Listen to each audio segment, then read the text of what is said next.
Will Lehner here, and Will is going to talk about his time in the service. His service actually began, at least the dramatic part, began on December 7th, 1941. Will, what time did you go into the service? I joined the Naval Reserve in 1938. Okay. December 5th, 1938. Now, was that right after high school? Yep, right after high school. It's sort of like the National Guard.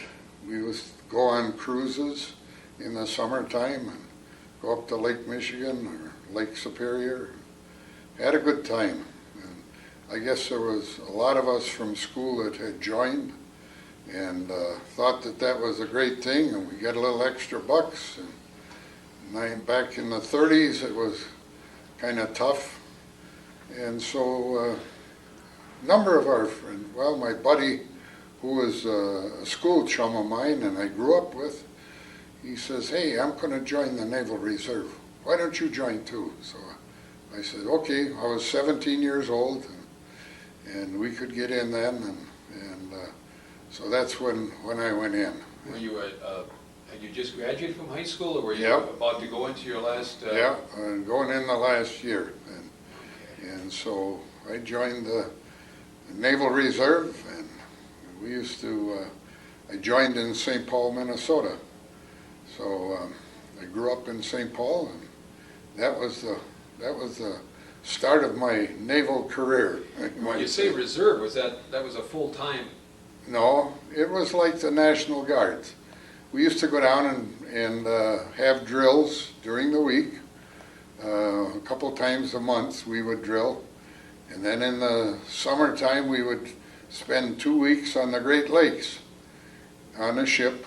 And it would be either going out of Duluth, Superior, and going through the Great Lakes, or maybe go down to Chicago and board a ship down there and go all through the Great Lakes. And we'd have gunnery practice and whatever, you know. It was a good time. You did that for a number of years. Well, until 1940. And 1940, the national emergency, and of course, we were called into active service. Now, the national emergency was something that was declared by Franklin Roosevelt, the President of the United States. Right. And that was declared because Hitler was. Yeah, Hitler had been running through Europe and Poland and France, and then start attacking England, and of course England was under attack, and Roosevelt said, no men or no boys are going to go yet, we're going to stay out of this.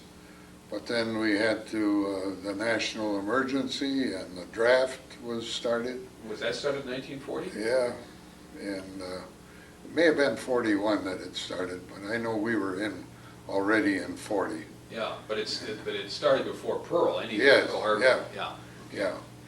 And so we were called to active duty, and the whole Naval Reserve force that we were on, we all went out. There were 85 of us from St. Paul that went out to San Diego to put one of those old four stackers.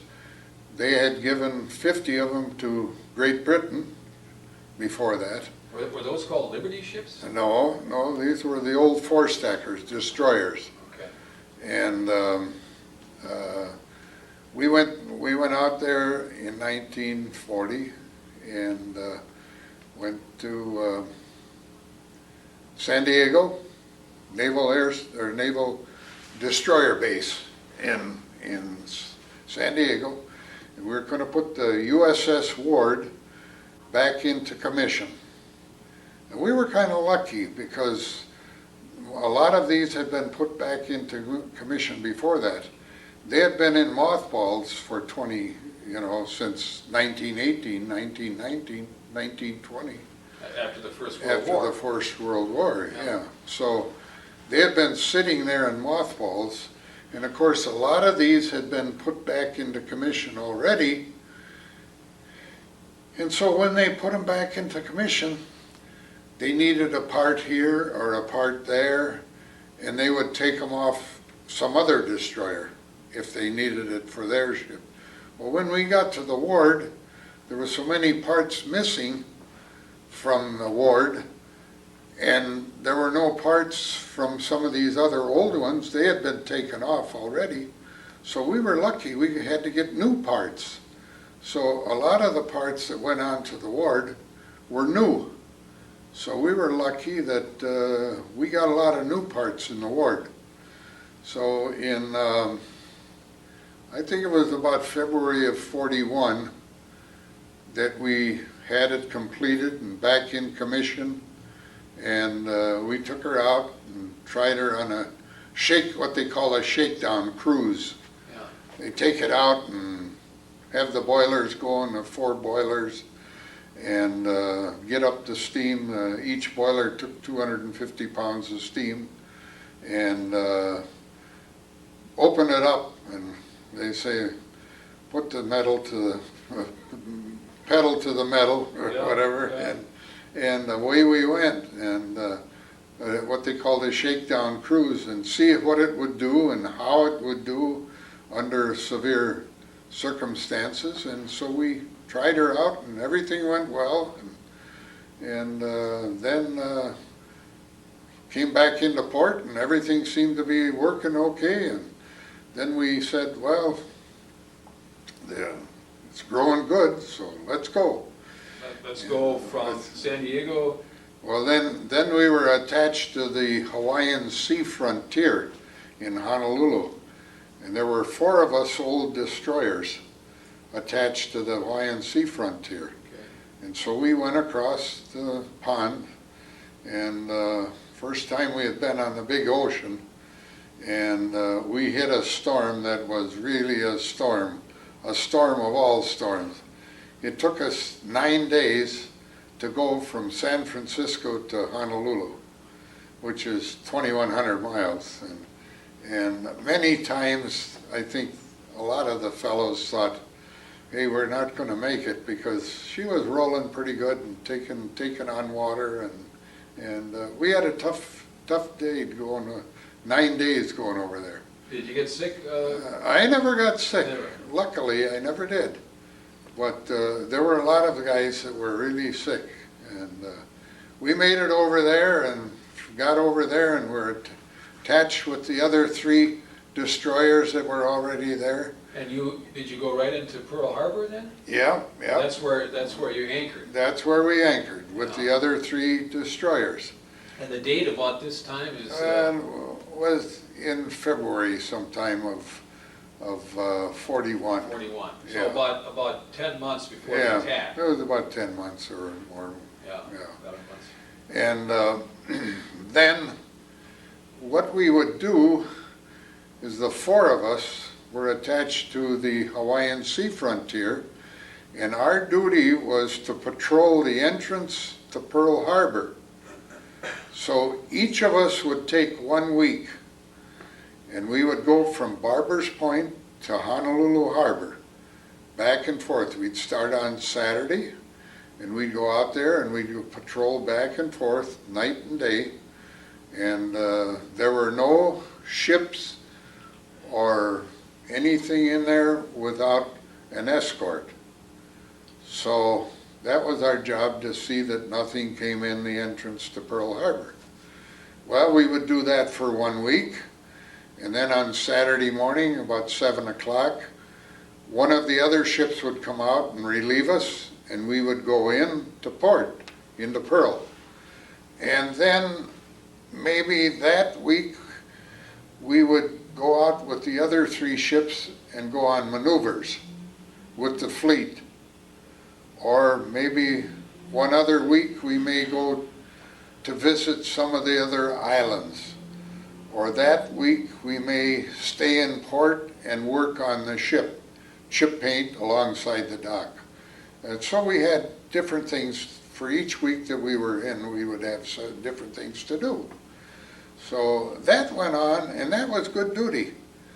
We would come back into port You know, if we were in port that one week, we'd have liberty and go ashore.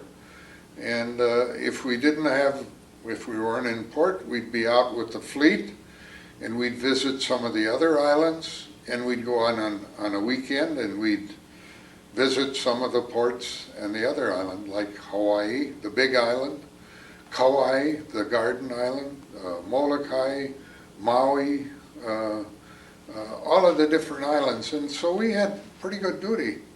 And you know, for a kid from Minnesota, being over there in the tropics and getting paid $21 a month, that was that was good duty.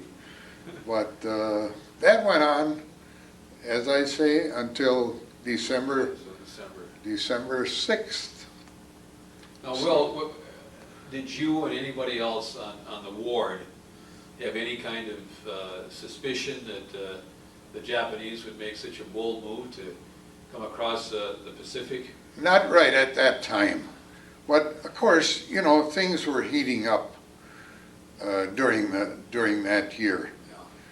Yeah. And in July or August of '41, we knew something was coming up, because where we would use dummy ammunition and stuff like that, we had live ammunition in our lockers now. So our ammunition lockers that were ready to fire had live ammunition in now. It was no play anymore. And of course, we never figured that Japan would do anything.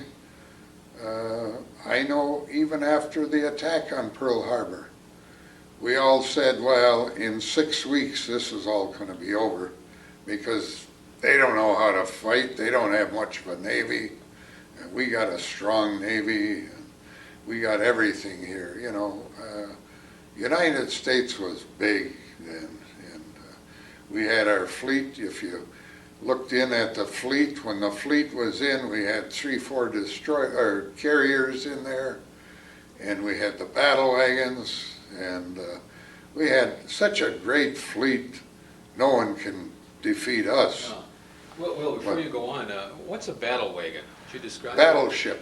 Yeah. It's a battleship. It's got the 16-inch guns, and it's a big ship. And they were, at that time, they thought that the wars would be fought with the battleships, the destroyers, the cruisers, the battleships, and we had them all.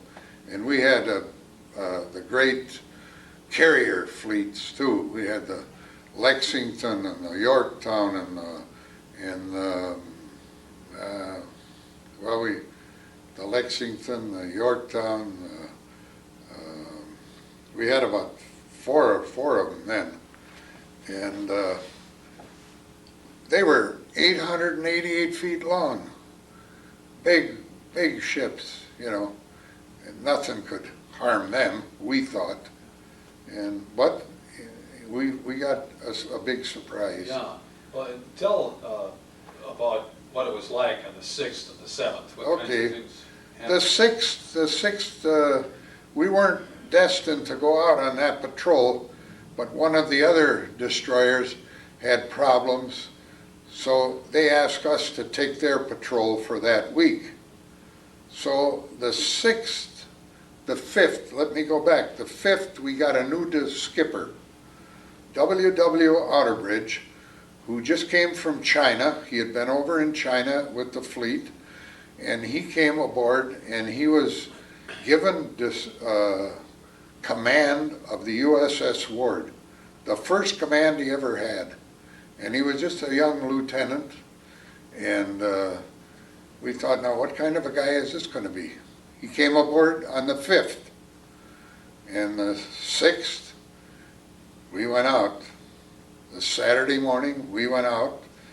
Well, we go out to sea, and at 3 or 3:30 in the morning on the 7th, we got general quarters, go to battle stations.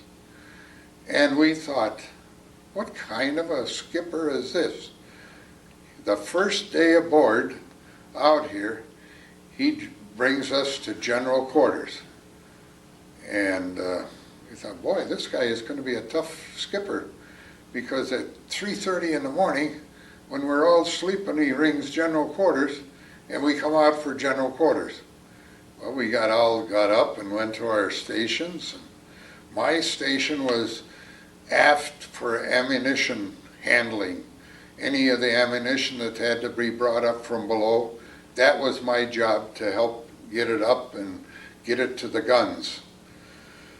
So actually I didn't have anything to do but just stand by and wait until they needed ammunition, and then we'd bring it up from the ammunition magazine below. So I didn't have anything to do other than go to my quarters by my station, and I stand around, and it was dark at 3:30 in the morning and nothing's happening. And so we didn't know this, but there had been a sighting of a submarine in the restricted waters. One of the other ships that was laying to, the Antares, which was a cargo ship, was laying to, waiting to get in. And another seagoing tug was out there, and they had spotted what they thought was a periscope.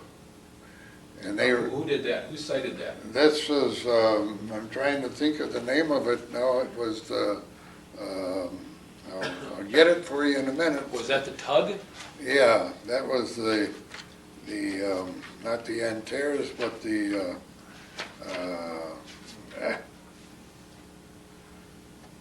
well, let's see.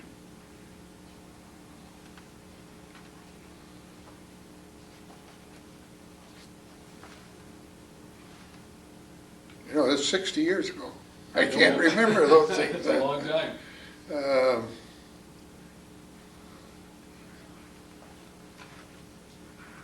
Well,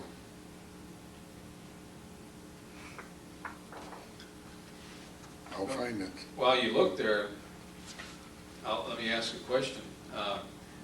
So there was somebody on the tug who saw a periscope, Yeah. and that person relayed that information To the skipper. and he related to. Well, no, he didn't relay it to anyone. Oh, he didn't? No. It said that he was supposed to, that was our job, to intercept anything, see? And that was our job, to stop it. And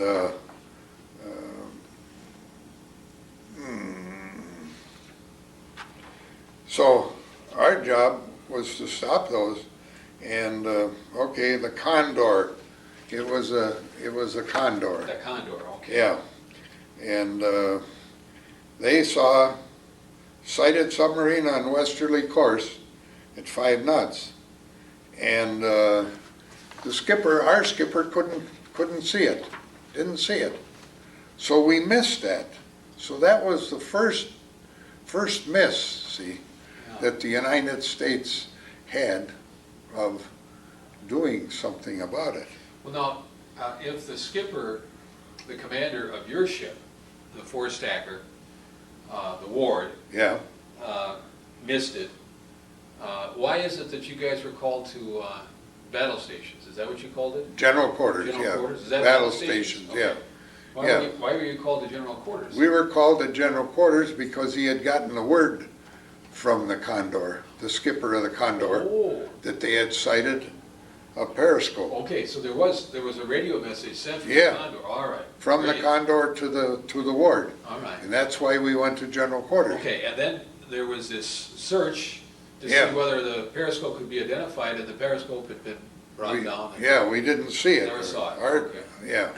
And the Antares, which is a supply ship, was waiting to get in for the nets to open and get in, and that was laying to. And I guess this submarine had figured, the way we figured, is when that supply ship started going in there, it would torpedo that in the entrance to Pearl and block the entrance to Pearl. And that was our job, to stop that submarine. And we didn't see it at first. But then at about 6:30 in the morning, we had general quarters again. We had secured from general quarters about 3:30, maybe 4 o'clock. Yeah, I think 5 o'clock. Yeah, it must have been about 5 o'clock. And then we went back to general quarters about 6:30. And at 6:30, we went, and of course then the skipper saw this submarine and it was coming up. It was coming up, and what they finally found out is it had problems with their magnetic gyroscope, see. So they had to come up and get their bearings. So when they came up, the skipper of our ship, WWII, he said, we'll fire it. At first he thought, hey, maybe I'll ram it and sink it. But then he thought, oh geez, this is my first command. Maybe I'll hurt my ship and then I'll sink my own ship. So he says, oh, we'll fire it. So number one gun fired at it. And it just went over the top of the conning tower. So we missed it. It didn't have the right elevation. So he said, fire with number 3 gun. And number 3 gun fired at it. And it hit it right below, between the conning tower and the hull. And it went right through. And this was a 4-inch 50 caliber gun, which is a pretty good sized gun. And when they hit it, the submarine started to go down.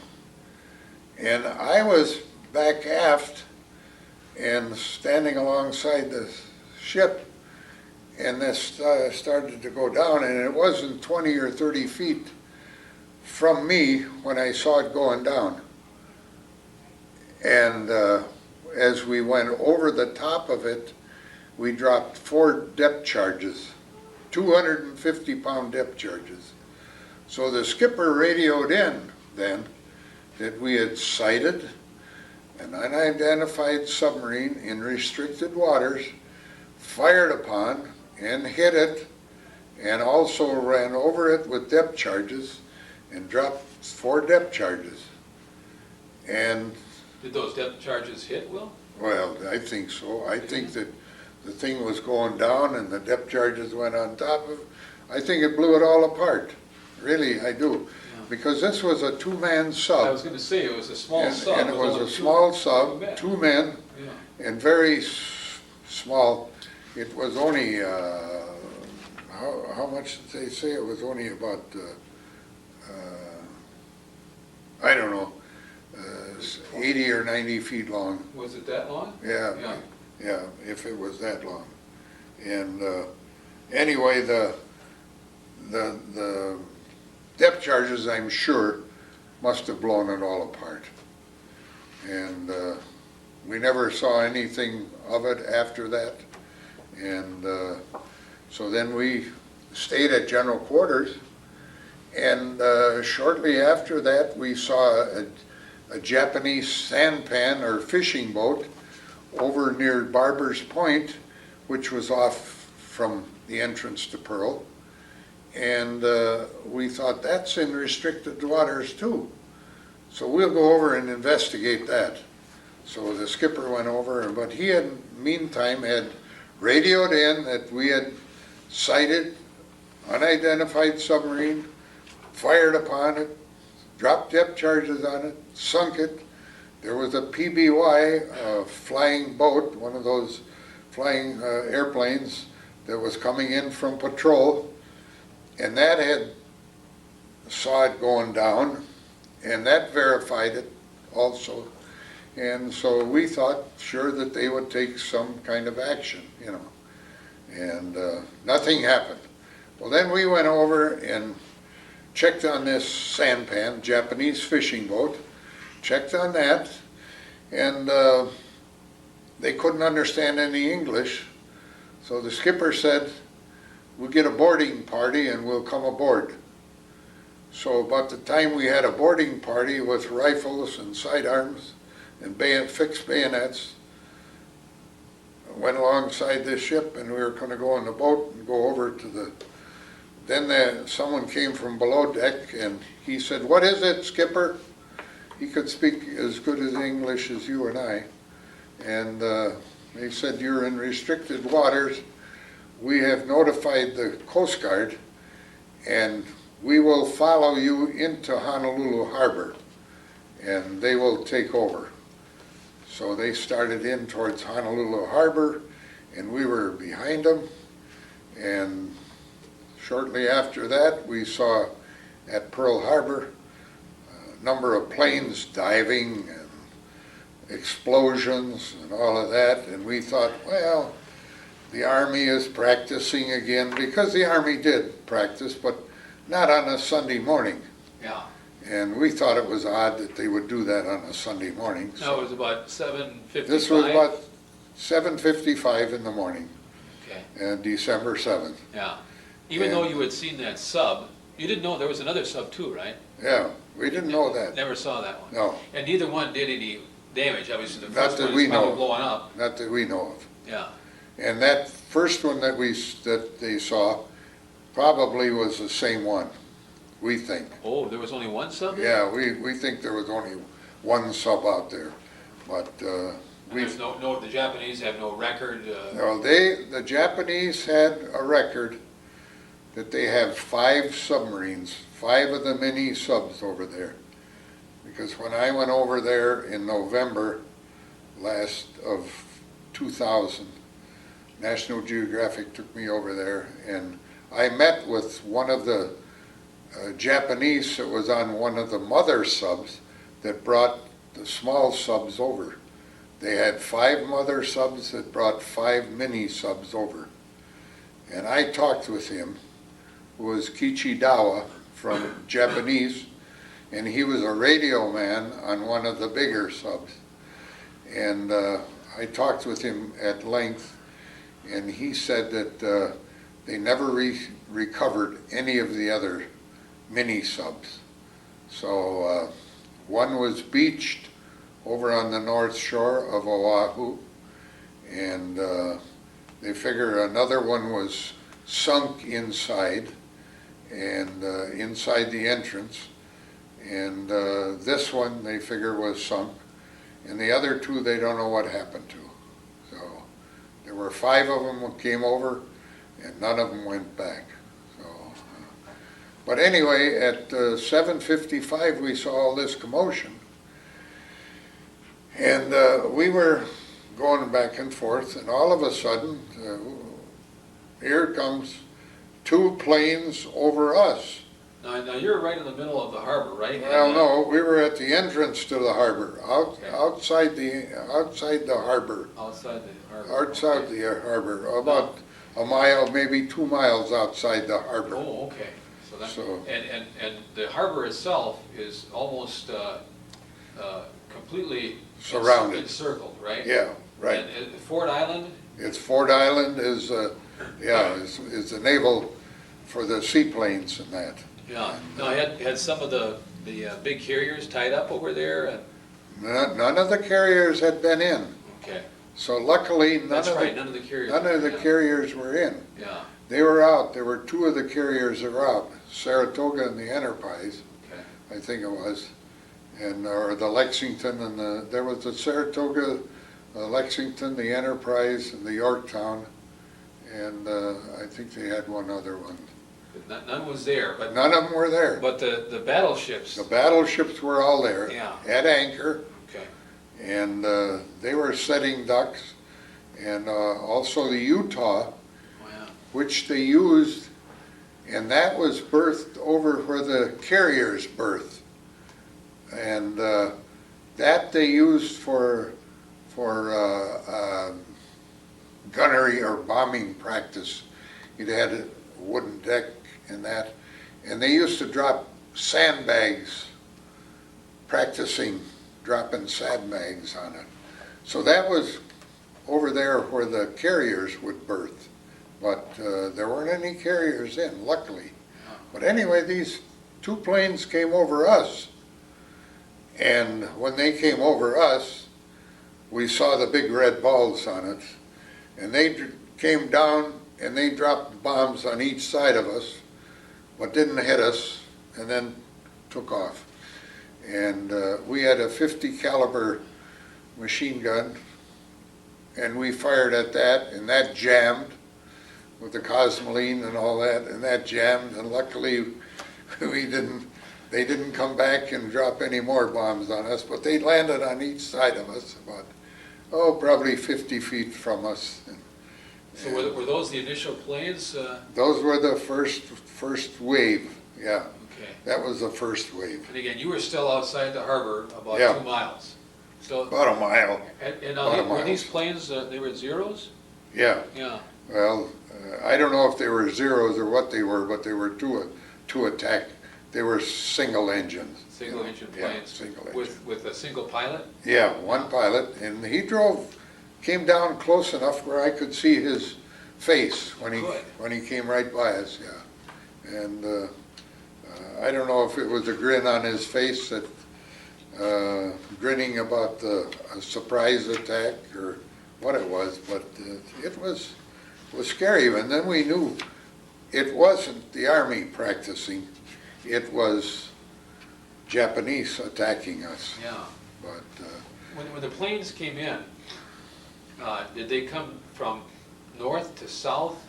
They came over from Oahu, right into Pearl? Or Yeah. did they swing around the island? some of them came in through the pass, through the Pali Pass and that. Was that over Schofield Barracks? Yeah, well, it's Hickam Field and Hickam? through there, yeah. Yeah. And some of those that came in, and then the other ones came in from out at sea, more or less, came in through the submarine base. The torpedo planes came in through there. And Did they swing around the southeastern corner of the island and then? Yeah, So and then come in. Yeah, they came in from south to north. Yeah. And the other ones came in from the north over.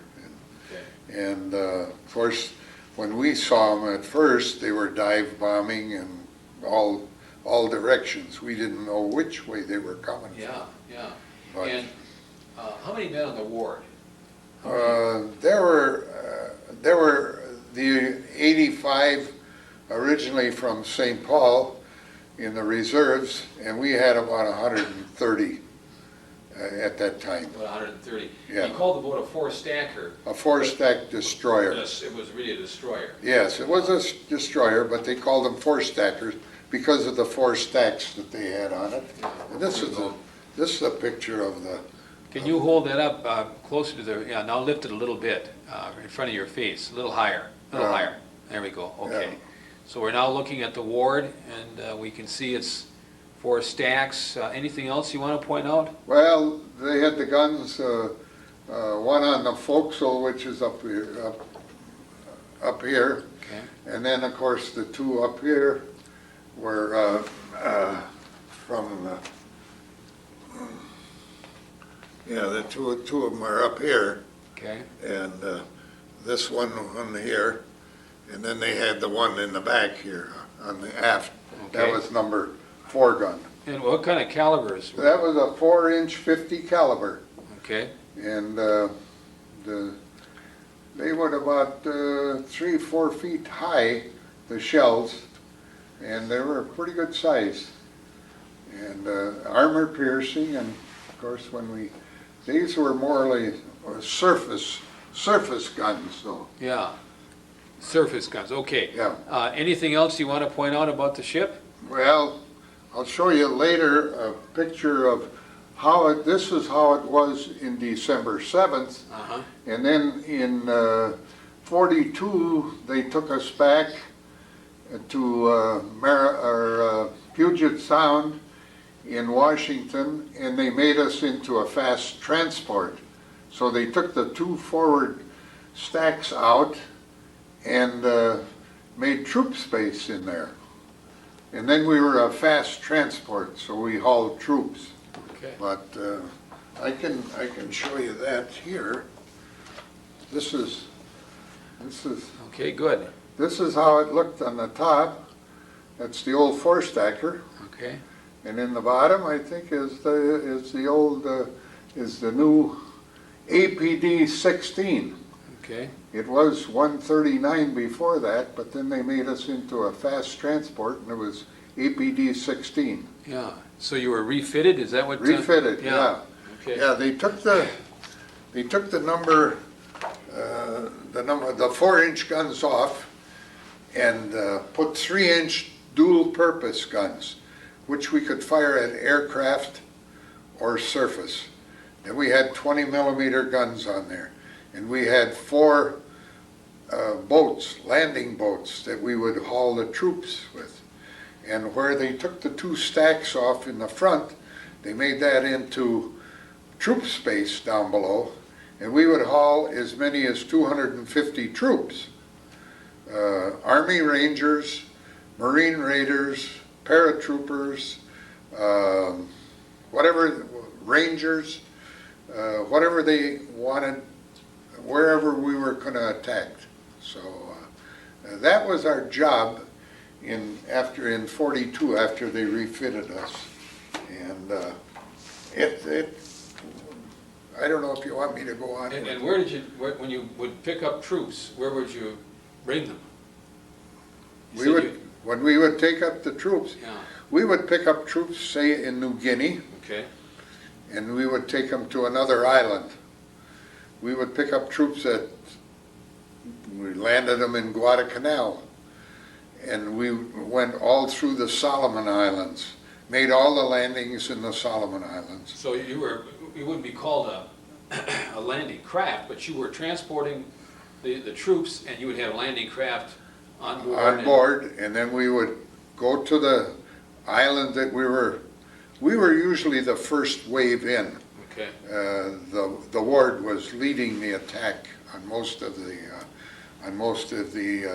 landings. Okay. Would you lie offshore for a while and Yep. and lob shells? Yeah, we would do that, and there would be other ships with us, and they would bombard the coast maybe, and then we had LSTs, which would have the tanks and the big things, and we would escort them up there until we got to the island, and then we would take our troops in, land the troops, the landing craft would come back, we would put supplies on. If we didn't land all the troops in the first wave, we would take some more troops back in. Then we'd come back and we'd take all the stores that they had to have with them, take those back on shore. Then when that was secured, we'd pick up our boats and we'd head back to our home base. And our home base was New Caledonia when we first started out. And then we'd go to Guadalcanal, and then when it was Guadalcanal and Talagi was secured, that was our home base, and then we'd move out of there, we'd take on troops there, and go from there to one of the other Solomon Islands. And we made all of the Solomon Islands all the way through, and then when that was all secured, then they called us over to New Guinea, and we started at Buna, and we went from Buna all the way up New Guinea coast until we made the initial landing in the Philippines. And we landed in the Philippines 3 days before the big force came in. And was that the one led by Halsey? yeah, Halsey was there and Spruance was there, and they had their carriers. Yeah. But we landed 3 days before the big force, and we landed Army Rangers on a small island off of Leyte, Dinagat Island, if I'm not mistaken, Dinagat. And we landed Army Rangers there, and then we swept mines for 3 days till the big force came in. Okay. And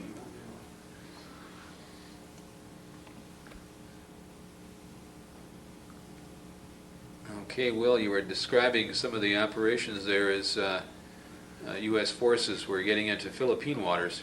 yeah, we had gone in 3 days before the big force went in, and we landed Army Rangers, I think it was the 17th of October, if I'm not mistaken. But it was 3 days before the big force. And then This would be in 44. 44, yeah. Yeah. And then our job was to clear the channel of any mines. We had the mine sweepers with us and such. And then we were to wait around until the big force came in, and then we were to escort or do cover work for the big force when they came in and made the big landing at Leyte. And luckily for us, we had the big hurricane or typhoon or whatever they called it at that time. And it was a rough sea, and no planes, no Jap planes were flying around, which was lucky for us because we weren't bothered by any Jap planes then. And we had some rough going with rough seas and such. But then 3 days, we stuck around for the 3 days, and the big force came in then and landed at Leyte. And then after that, we went back to Hollandia, New Guinea, and that was our home base at Hollandia. And so we went from back and forth from Hollandia to Leyte, landing reinforcements, landing more supplies and such. And finally, in the last of November, or the first part of, I think it was the last of November, we were transferred from New Guinea, Hollandia, New Guinea, to Leyte, and that was our home base then. And so then we operated out of Leyte. Okay. And is that Leyte Gulf? Leyte Gulf, yeah. And then we had that pretty well secured. Of course, that was the start of the kamikaze planes. So they were. Is that where you first saw them? Yeah, that was the first bunch of kamikazes that they started. And you were on the Ward. I was on the Ward yet. So you saw the kamikazes coming in. Did you know what they were? Oh yeah, we saw them dive at other ships. Luckily, they didn't dive at us at that time. And but then we had come back from New Guinea, brought some more supplies up to Leyte, and then from Leyte we would operate out of there. Well, 5th or 6th of December, we had orders to go to Ormoc Bay, which is in the Philippines, and that was, we had troops over there around Ormoc, and the Japanese were coming up into our troops, and our troops were in need of help, so they decided that they were going to land at Ormoc Bay. And that was the 6th we pulled out of Leyte with a full bunch of troops going up to Ormoc Bay to land them. Okay, now that would be another body of water. That was a body of water, yeah. And the coastline of Leyte. Yeah, well, yeah, it was an overnight trip from Leyte. Okay. Not to another island, though. No, Yeah. well, it was in the Philippines. Okay, but it wasn't Leyte then. No, it You left wasn't Leyte. Okay. It was Ormoc Bay, yeah. And that night, as we left there, that night, we were harassed all night long by Japanese float planes. They would come in, and then they would take off and go back, and then they would come in on us, not close enough for us to fire at, but we usually would not fire at night at any of the planes because that would give away our position. So we were on our way up to Ormoc Bay to land troops. And 9:30 or so the next morning, we landed our troops at Ormoc Bay. We got rid of our troops, then we went out, brought our boats back, went out and laid to waiting for the other ships to land their troops. And that's when all the Japanese planes were coming over. And we found out later that they had 11 troop ships coming up to reinforce their troops there At Ormoc Bay. at Ormoc Bay. And we had already landed our troops, and we were waiting on there. And of course, then they had all their planes, which were there covering their landing also. And of course, we had our fighter planes too then. We had Major Bong, Ira Bong, who was one of the aces then. He was flying for us. Bong was from Iron River? No, he was from Poplar, Poplar. Wisconsin, yeah. And he was quite an ace at that time. But anyway, we were waiting, landing. We had landed our troops and were waiting to get back and finish the supplying the troops on shore and such. And we see these planes coming in and some more kamikazes, and we had other destroyers out beyond us, maybe 3-4 miles out, and we saw the kamikazes attacking them and diving on them, and we saw one of the destroyers get hit at that time, and then we saw some planes coming in on towards us, and we started firing, and they were twin-engine bombers, and my job was first loader on number 4 gun. So they were coming right down on us from the stern. From the stern, okay. From the stern, and we had been firing at 3 of them were coming down on us, and 2 of them took off, and the one kept right on coming down towards us. And we were firing right at it, and we could see the shells going right through the wing, and he kept coming right on down. And the skipper was zigzagging, and this was not Outerbridge at this time, because this was a new skipper that we had gotten. And he was going back and forth, zigzagging, and luckily the pilot had his course set. And as we were zigzagging, he missed the coming in on the stern, and he hit us on the side. And the ship, the plane went right into the port side, and the engine went right on through and came out the other side and exploded underneath us, and just in the troop space where the troops had been before we had landed them. And of course, fire broke out, and the gasoline, from the plane exploded, and we had fire in the lower part of the ship, and the oil was burning, and the gas was burning, and was there a danger of explosion? Yes, we had our ammunition then in the ammunition locker started exploding. The fire was going.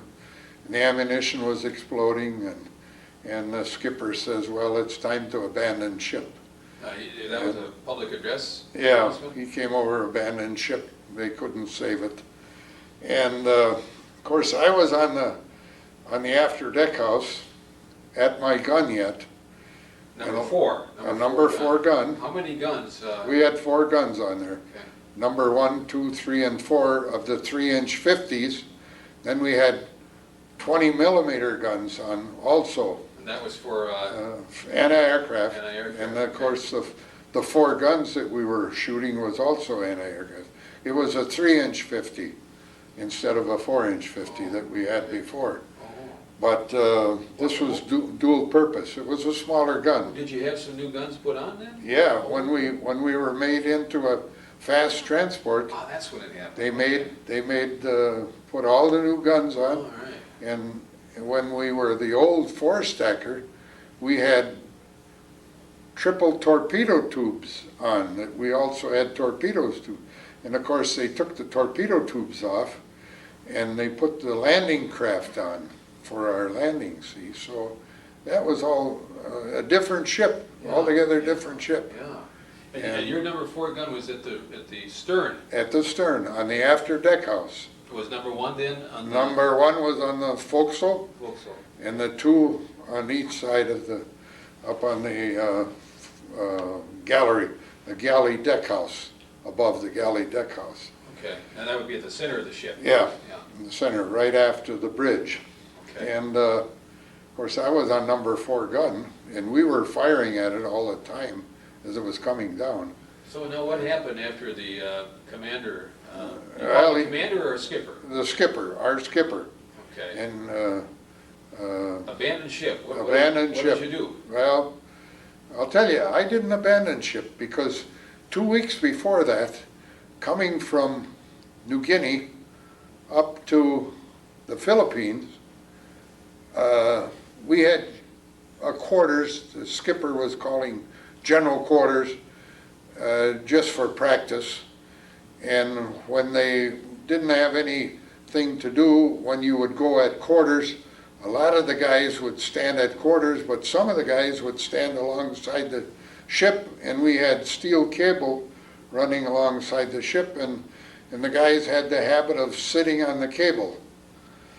And they were sitting on the cable, and the cable broke, and one guy fell off the side of the ship as we were going, and he reached out and grabbed, and he pulled another guy with him, and there were 2 guys in the water, fell in the water as we were going back to New Guinea, and so they said man overboard, and they swung around and dropped the boat, and the boat went to pick up these 2 guys in the water, and the boat went to the first guy, and he said, I'm okay, I can swim, go get the other guy, he can't swim. So they left him and went around to get the other guy, and they pulled him in the boat.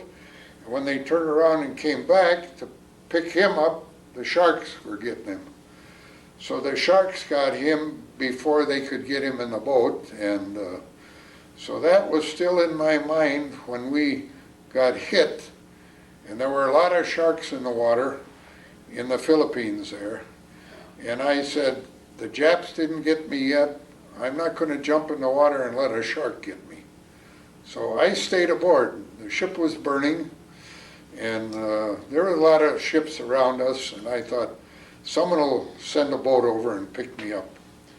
So Now, you think about the 800 men or so on board, and that was with the transport troops, right? Troops. You had 130 men. Yeah, we had about, well, when we had the troops aboard then, we had about 160 men aboard ship. Okay. So when the abandoned ship order came, yeah, you had maybe 150, 160 guys on crew. Yeah. And how many of those do you think abandoned ship? There were a lot of them that abandoned ship, yeah. But some stayed along with you. Yeah, some stayed aboard. Okay. And a lot of them jumped over, and they put the life rafts. We had big life rafts. They cut the life rafts, and they went over. And I said, I'm going to wait for a boat. I was on the back end of the ship, and the front end was the one that was burning. And I thought, it's not going to explode yet. I took my chances, but Between the sharks and the explosion, that was your choice. That's right. Yeah. So I waited, and a boat came alongside, one of the landing craft. We still had landing craft in the water from landing the troops, see? So I says, well, I'll wait and get one of the, so one of the landing craft took me down. I never even got my feet wet. I climbed down the ladder, the rope ladder, and got in the boat, and they took me over to one of the mine sweepers that was with us, and I went aboard that ship, and we just about got hit with a kamikaze on that ship. So I thought, well, maybe one of these times I'm going to have to jump in the water, but luckily I didn't, and so I didn't.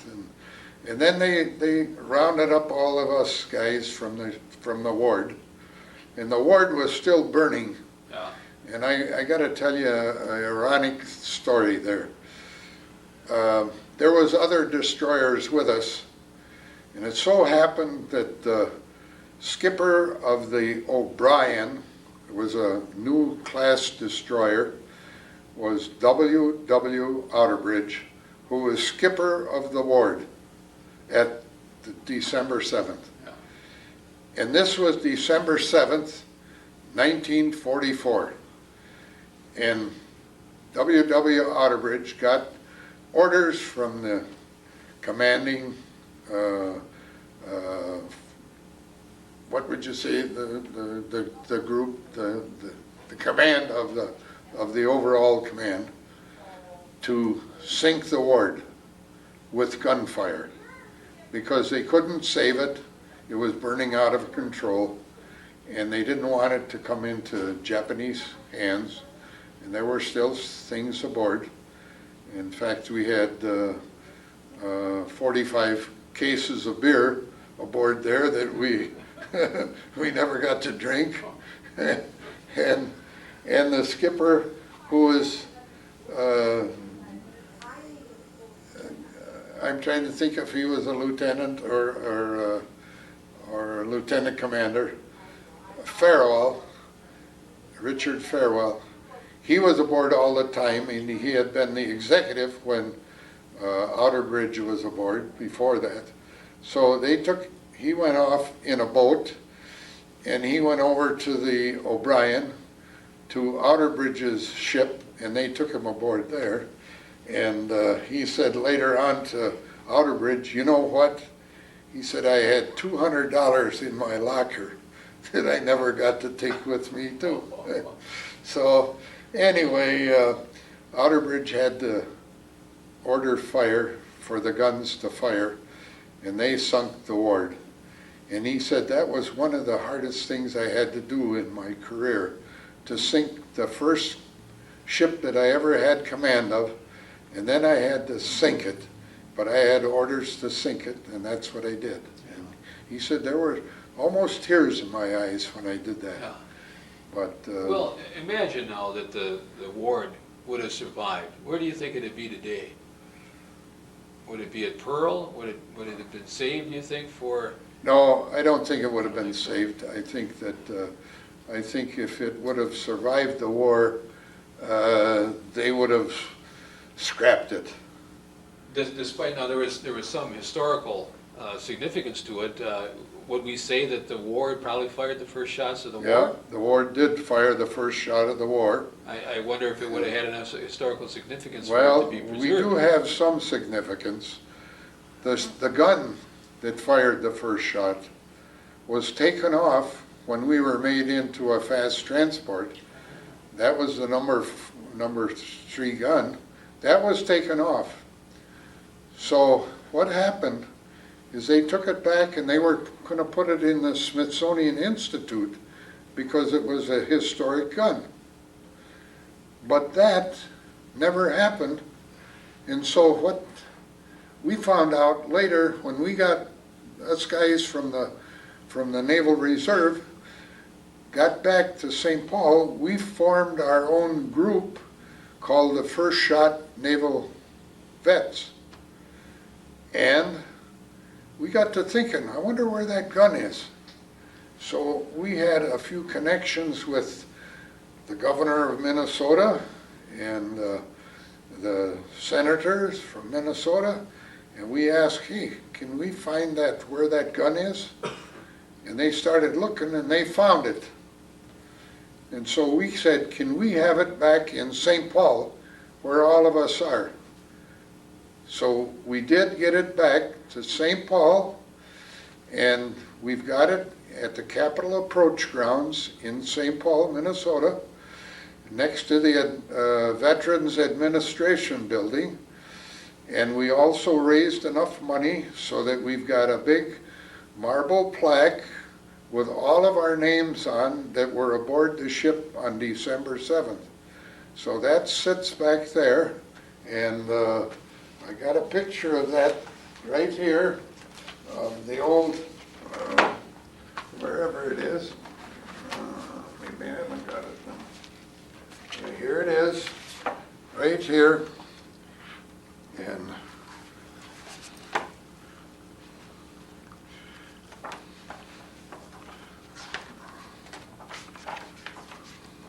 right, we got the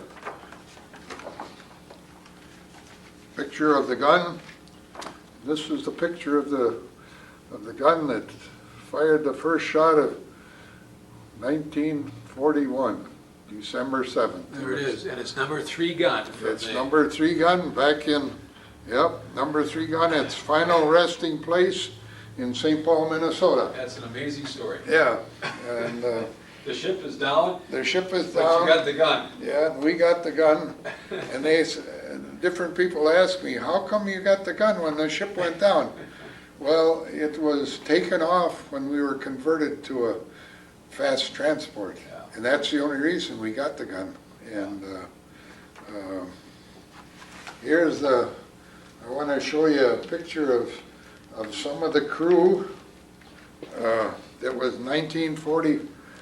I don't know if you can see that very good, but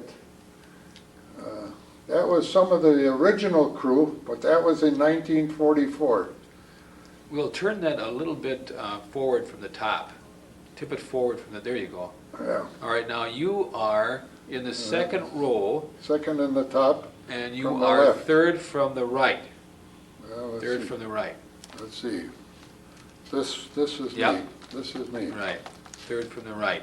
And those fellows with you are all crewmates from Yep, the Ward. from the Ward. Yeah. These were some of the original ones that went on, and then, of course, some of them were transferred off, and then, but Would you tip that slightly forward again? Just Sure. like, there you go.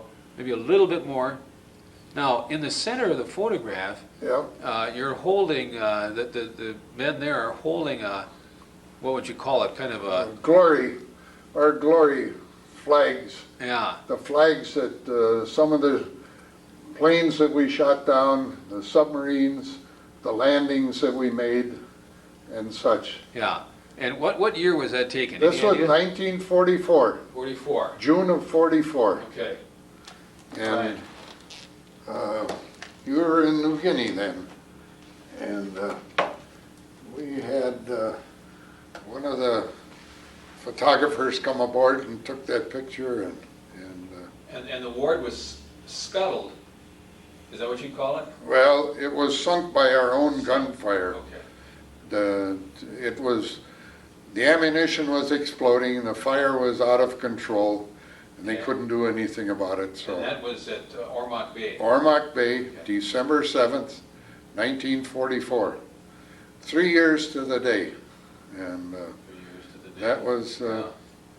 and so we got off of there and went back to New Guinea, Yeah. or went back to the Philippines, to Leyte, and then from Leyte, they grouped all of our shipmates together and sent us back to New Guinea, and then from New Guinea, they took us back to the United States, back to San Francisco, Treasure Island.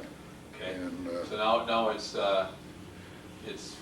very late in December of 44, or the first Yeah. part of January. With January, we got back there in January of 45. Okay. And then did you see out the rest of the war? No, and then I was sent to the hospital. When I got back to San Francisco, they put me in the hospital in Oakland Naval Hospital. And I spent 6.5 months in the Naval Hospital for rest and recuperation. I was down to 157 pounds, and they thought that they could bring me back, and in May or June, yeah, it was May, I guess it was. Yeah, in May, middle of May, I got a medical discharge from the Navy. And of course, they were ready to get rid of a lot of the men because it was going down. It was. We were winning the war, and they wanted to get rid of some of the guys that were up in rank, and I had from 38 to 45. Yeah. What So- rank had you attained? And I was chief commissary steward then.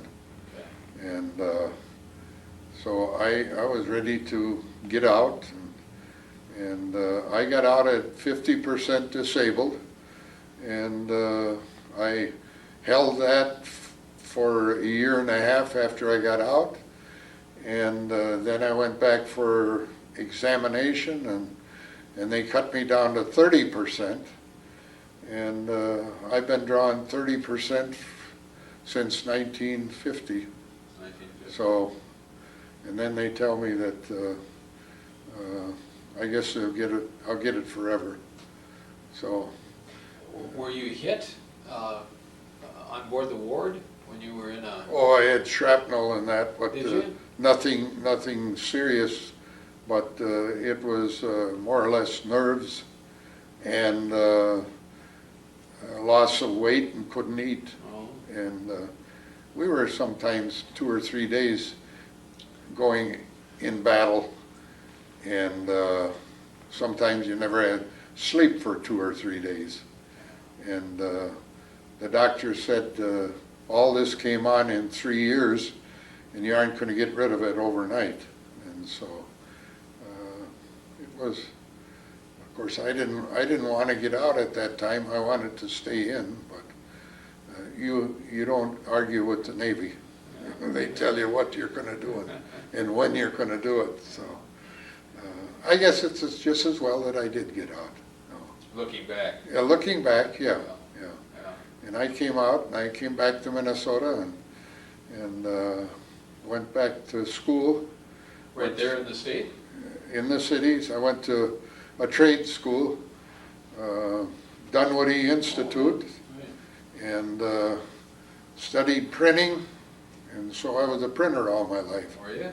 And I worked for Spectre Print for a number of years, and then I went to work for Worth Company, and I managed the printing department for the Worth Company for 32 plus years. Is that right? And retired at 65 and a half, and wanted to work till I was 75, but my wife got sick, and I said, I better retire. I'm 65 and a half, I better retire. And now I'm 80. Did you just turn 80? Yeah, 80 in July. Congratulations. Yeah. And planning to go back to the 60th reunion for the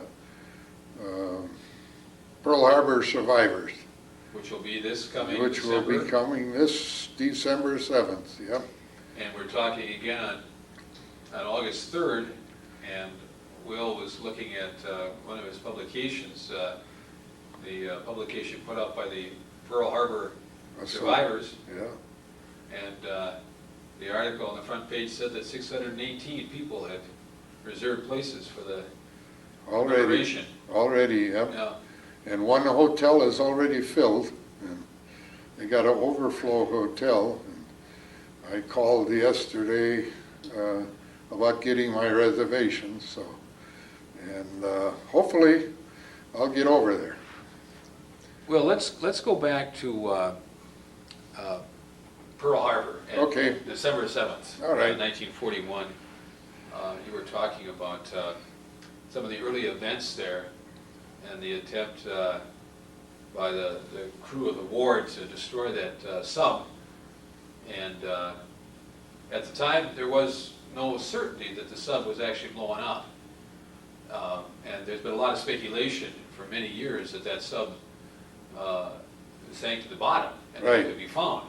Yeah. But now, do I hear you saying that it was almost certainly blowing up, and that other experts like Robert Ballard and Yeah. maybe some Navy experts have said it probably was blowing up? Well, they think maybe not.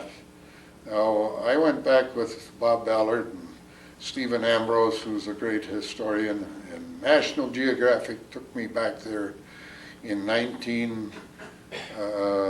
2000, in November of 2000. They took me back there for 14 days, and we had Bob Ballard and his crew, and we looked for that sub for 14 days, and they couldn't find it. And my thinking is that we blew it all apart with the 4 depth charges, And in 60 years, the silt and everything has covered everything up. And Bob Ballard thinks that maybe we didn't blow it up, and it may have tried to get back to its mother sub and got out and never made it back. I talked with one of the Japanese that was on board the mother sub, Kichi Dawa, who was a radio man on one of the mother subs, and he said that none of the 5 mini subs that they brought over, none of them ever were recovered. And so he went back to Japan afterwards, and he said they never found any trace of the 5 mini subs that they brought over. So I'm still thinking that it was completely sunk. Of course, we will never know unless we find the remains of it. Yeah. And I'm still trying to convince Bob Ballard to go back there again and take me back there. It was a wonderful trip. I had a wonderful time for 14 days, met some wonderful people, and not only Bob Ballard and Stephen Ambrose and the Japanese from Japan that they brought over, National Geographic brought them over, but I met some wonderful people from National Geographic. I guess we should explain that Bob Ballard is a private individual who has his own company. Yeah. That searches out ships that have sunk, including the Titanic. Titanic. He found the Titanic. Yeah. He found the Yorktown, which was one of our carriers. He found a number of the Japanese and American ships that were sunk over at Guadalcanal, and he's made underwater pictures of all of this. And of course, he made underwater exploration of looking for that Japanese submarine.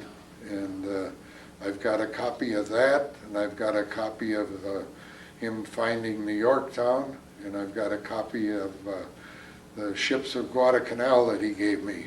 So, and then he sent me a book also of Pearl Harbor and all of the explorations and the different people from Pearl and the survivors, a lot of the survivors. And, great people to know.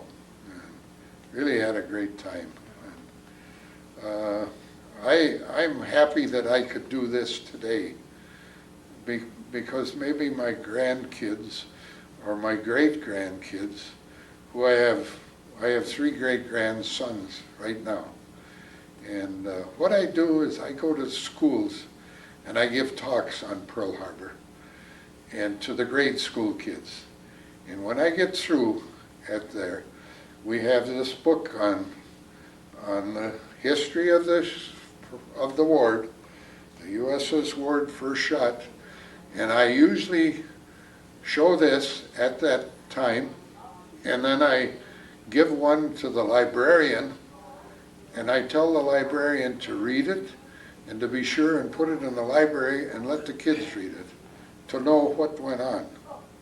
And when I get through here, I want to give you one of these, and you can read it over and over and over. Thank you. I'll look forward to that. Yeah. Yeah. Anything else that, I don't know. I have one question that may lead to a couple others, but it's in that Pearl Harbor subject area.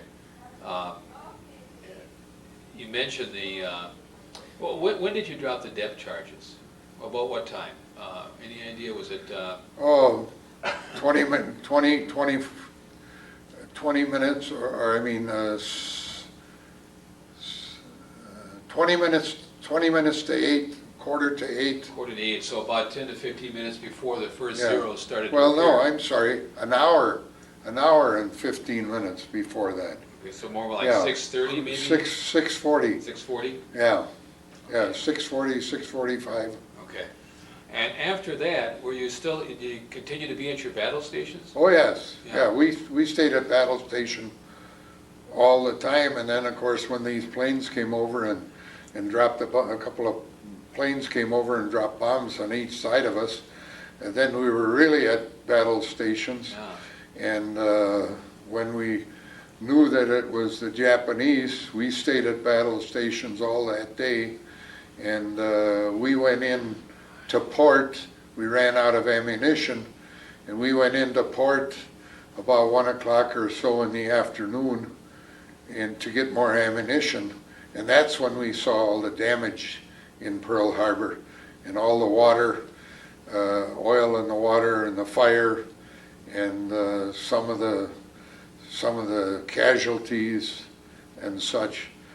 So did you stand off from the harbor a couple miles or a mile while the bombing was going on? Yeah. Okay. Yeah. And then you came into the harbor later in the day? Yeah, about 1 o'clock in the afternoon. About 1 o'clock in Yeah. the afternoon. Yeah, that we came in and take on more ammunition. And that's when we saw all the damage.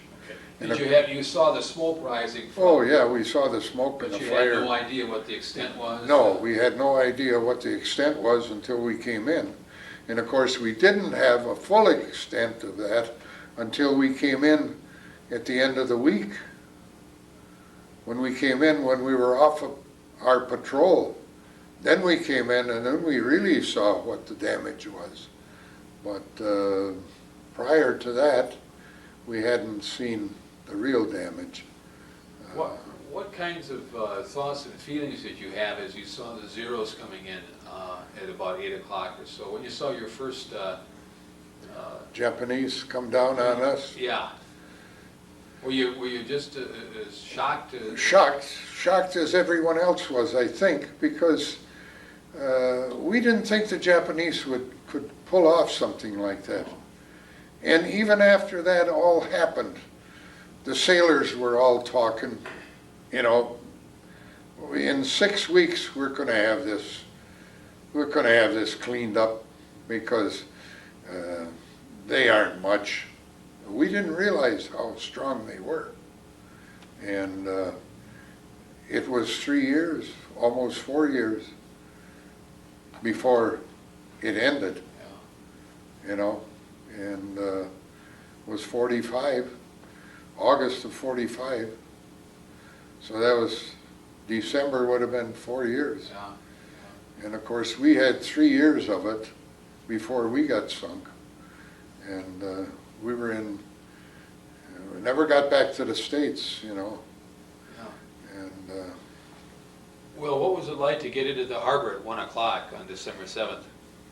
we couldn't believe what we saw. The ships, the burning, overturned ships. The Oklahoma was upside down. And Is that the ship that had all the that men? was a battleship. Yeah, Yeah. It had a couple of thousand men that Yeah. went down with it. Well, yeah, there was, the Arizona had 1,100 some 1,100. that are still down there. Yeah. And that's a memorial.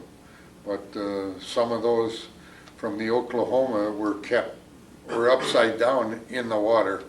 And a couple, 3 days, they got some of them out. They opened it up and they cut the bottom of the hull out and got some of them up. But a lot of them were lost too. Yeah. And we didn't see the real thing until 3-4 days later. But when we went in to get more ammunition, we didn't see the full extent of it. You still didn't? No, we still didn't see the full extent of Was it. that because of the smoke? Or Well, no, because we weren't near the ships where all the ships went down. We were on the other end where the ammunition was. And it's a funny thing. The Japanese made a number of mistakes. One of the mistakes is they didn't hit the fuel depots.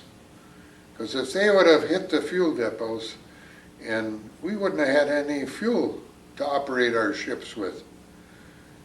If they would have made a landing the next day, the next morning, we thought sure they were going to come in with a landing force. If they would have made a landing the next day, that would have been, who knows if they would have made a successful landing, but if they had, we would have been out. They would have had control of the harbor then. And they made a number of mistakes, and we made a number of mistakes. Do you understand that the Japanese were trying only to destroy the Pacific Fleet? Was that their strategic objective? And they missed the landing objective. Yep. And they missed the carriers. Yeah. And the submarines. They didn't get any of the submarines. They didn't get any of the carriers. Yeah. So those were two of the things that they didn't, and the fuel depot. And if they'd have got the fuel and the submarines, of course the submarines, it wasn't long and the submarines were out after their ships, which took them down. Yeah. In fact, they were out very quickly, weren't they? Very quickly, yeah. Did they, now the Japanese commander was, do you remember the admiral? Yeah, Yamamoto. Yeah. Yeah. Now, he was pursued by the submarines, wasn't he? Yeah, later. Yeah. But they got away, and of course, and he should have come back again with another attack. You know, they say that, but he didn't want to do that. And well, he didn't feel that he had to worry anymore. Yeah. He thought the whole fleet was pretty much done. yeah, right? yeah, but they knew that they didn't get any carriers. That's one thing that they failed to do.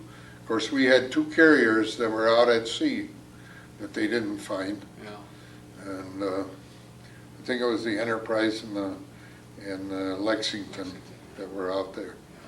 But we were lucky in a lot of respects.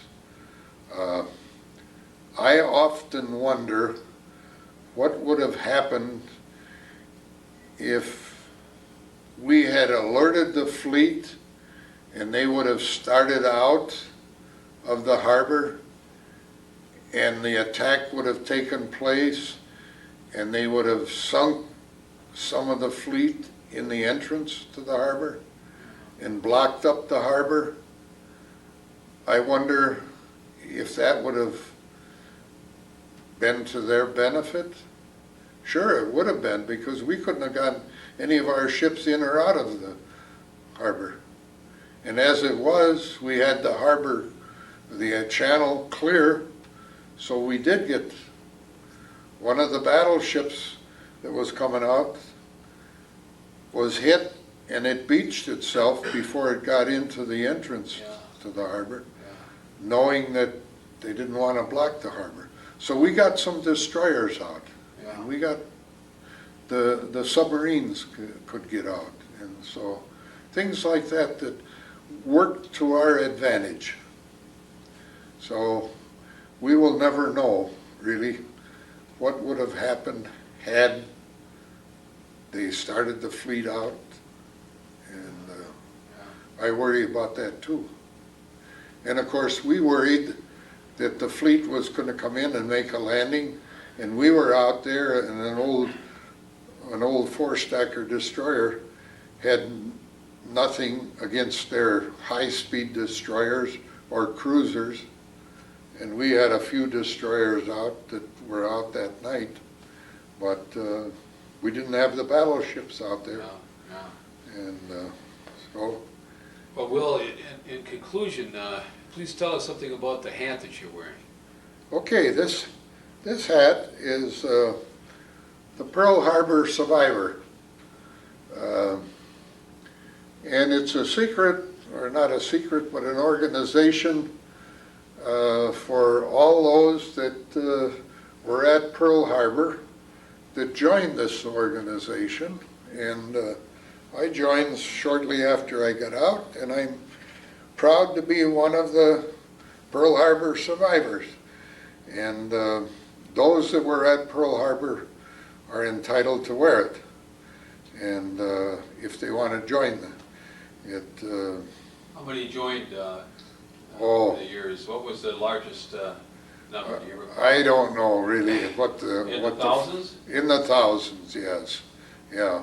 We've got Marines that were at Pearl Harbor. We've got Army that were at Pearl Harbor, at Hickam, that were anyone that was at Pearl Harbor during the attack. Nurses belong, and And they all get the same kind of cap. yep, they're all the same kind of cap. And how often do you get together? Well, every year, December 7th, they have a reunion. Now, this past year, they had their national reunion at Fort Mitchell, Kentucky. Now, this year, in 2001, we're going back to Pearl Harbor. For the anniversary. And for the 60th anniversary. Yeah. And it's going to be a big crowd there. Each year, the location for the get-together May be different. is different. Yeah, it may be. Maybe in California, it may be in the East Coast. Or, you never know where it's going to be. Yeah. So I want to go out for the 60th anniversary. Yeah. And as the years go on, we're getting older. And I just read, we have what we call the Gram. It's a paper that comes out by the Pearl Harbor Survivors Association. We just lost one of our 98 years old, and so we're all getting older. Yeah. Of course, I still figure myself as a kid, 80 years old. I was 20 years old when it started, and went in when I was 17. And it's great to get together. Yeah, it is. And of course, we have the First Shot Naval Vets, which is a group from St. Paul, and we get together every month.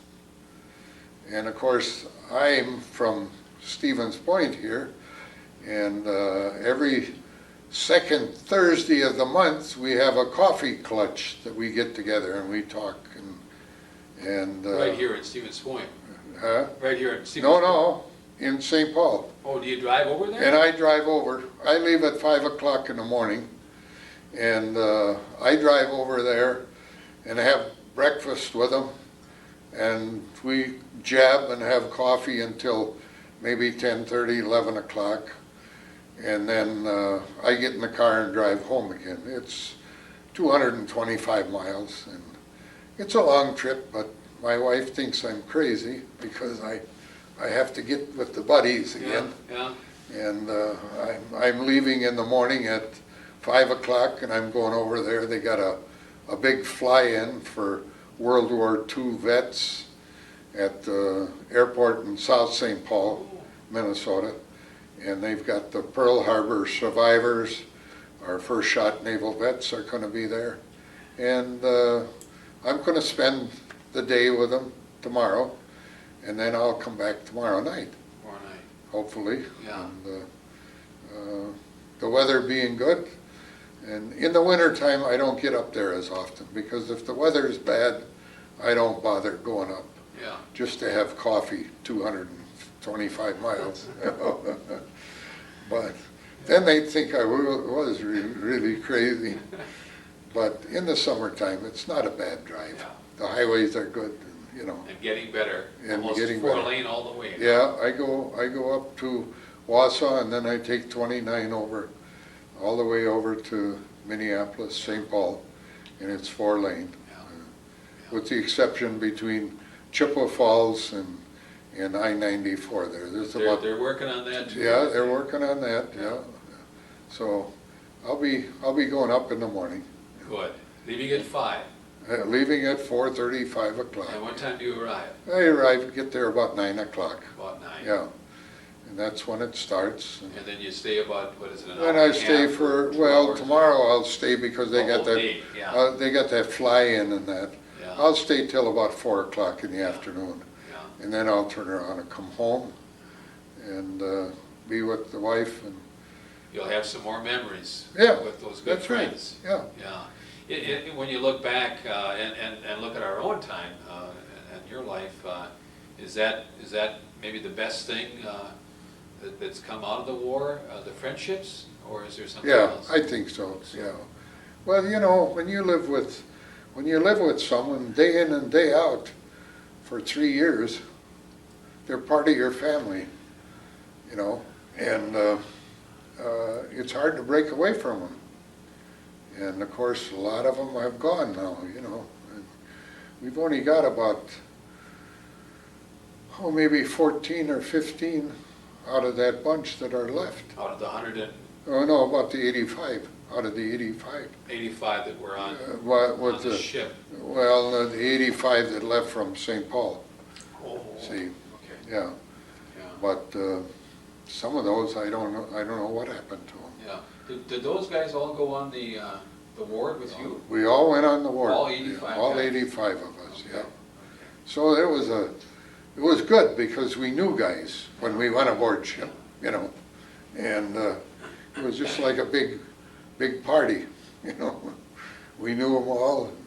And of course, then when we got off the ship, when the ship got sunk and the war was over, and we all got back to St. Paul again, then we got together and we formed this first shot naval vets. And even the skipper, WWII, who was from Georgia, he retired from the Navy as an admiral, a vice admiral, and he used to visit us in St. Paul on December 7th. Every year he would come to St. Paul, and he said that was like one of the family. So, and he lived to be 85 years old, and he used to visit us every December 7th, and we had a great time together.